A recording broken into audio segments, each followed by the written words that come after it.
The pirate who causes tsunamis and earthquakes versus the ninja who splits mountains and solos wars. Whitebeard versus Madara. Who is the true winner? I can see why both these characters get compared to each other, as they both are the respected rivals of their versus lore gods. I'm going to be using Prime Whitebeard and EMS Madara, as it's extremely unfair to put Whitebeard up against Madara's later forms with crazy regeneration, such as his Edo Tensei or Jubi form. First off, let's get into the part everyone wants to see. How hard do these characters hit? The average Biju bomb is calculated to be around the range of small country to multi-continental. However, compared to the elite ninja, most Biju are considered garbage. Members of the Akatsuki, such as Hidan and Sorcery, are expected to be able to take on the respective Biju.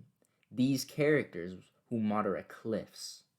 What really makes Madara strong is him being stated to rival the Nine Tails with his perfect Susanoo, and even has the Nine Tails itself in his arsenal as a summon.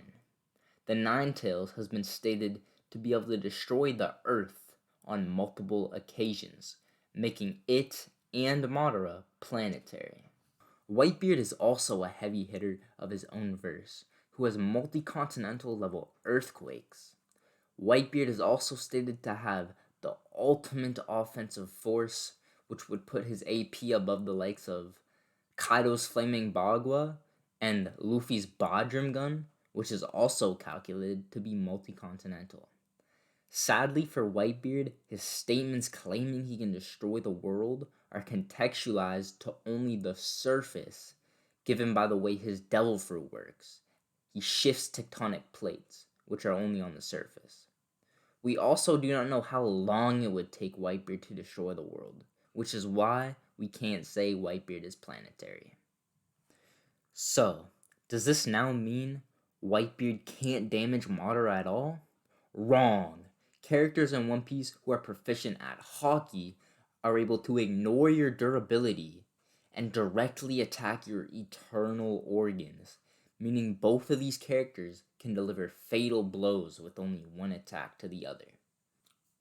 That being said, leads us into another big factor of the fight: speed. Low tier characters in One Piece are able to dodge light or light speed attacks, such as Luffy in Long Ring Longland or a heavily fatigued Zoro in Thriller Bark. Both these characters get massively faster after. In Enies lobby, Luffy unlocks a new gear called Gear Second, which allows him to move 10 times faster than Luffy's previous base speed that could already dodge light. A much faster Luffy later unlocks Gear Fourth, which is stated to surpass Luffy's previous limits of 10 times the speed of light by many times fold.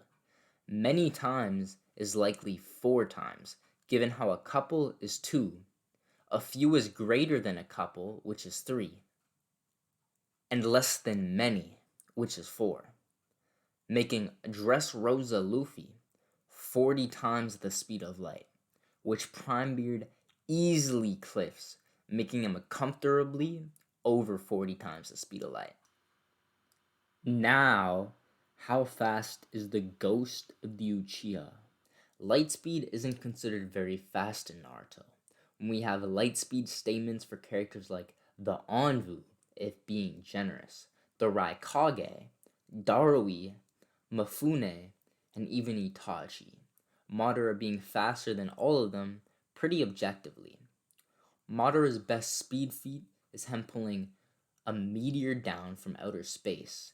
You see, asteroids this big are not likely going to be found randomly floating around in space, which means Madara most likely had to send his chakra to the asteroid belt in order to find not one, but 2 asteroids this big. Calculating the distance Madara's chakra has to traverse in this time frame would put Madara around 70 times the speed of light. Madara performs this feat in his Edo Tensei form, which is physically weaker than his alive self. Usually in popular versus matchups, we end up with a character who's thousands of times faster than the other. However, Madara is not even twice as fast as Whitebeard, which leaves room for their hacks abilities. This legend Madara has a crazy arsenal. Madara has Genjutsu, which allowed him to completely control the Nine Tails to his bidding. We know regular Genjutsu in Naruto can be broken out alone, but when we are dealing with Sharingan Genjutsu, you can't. So Waves of Conqueror's Haki will not help Whitebeard out of this Genjutsu. A hard counter to Whitebeard attempting to attack Madara's eternal organs would be Madara's Susanoo, which would stop Whitebeard from getting close to Madara and sending his Haki inside Madara's body. Madara's last and most overpowered ability is Izanagi. Izanagi allows Madara to rewrite a reality if he doesn't like what happens in it. If Madara happens to fall in battle, he will sacrifice one of his Sharingan in order to change that reality and come back to life. Whitebeard, on the other hand, doesn't really have much hacks abilities and is more of a brute force fighter. The only thing that Whitebeard can really use in his favor is his Haki that allows him to attack eternal organs. In conclusion, Madara is faster, stronger, and has better hacks abilities than Whitebeard. Madara has a hard counter to Whitebeard's Haki with his Susanoo, which Whitebeard has no means of getting around. The second Madara enters it, Whitebeard is finished. Even if Whitebeard catches Madara slipping and attacks his organs, Madara can just revive himself with Izanagi and come back to life, full aware of Whitebeard's abilities. Whitebeard also has no way of getting around Madara's Genjutsu. Madara is most likely going to win, however, this is a good matchup and a pretty fun topic. So guys, I hope you did enjoy the video. If you did enjoy the video, it'd be appreciated if you hit the like button. If you like anime and manga content in general, I highly recommend subscribing. It puts it right into your YouTube feed. It'll help me out. It'll help you out. It's a win-win. If you disagree with anything I said in the video, you can join my Discord down below, Skypea.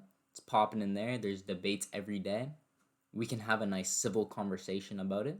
And I hope every single one of you have a wonderful day.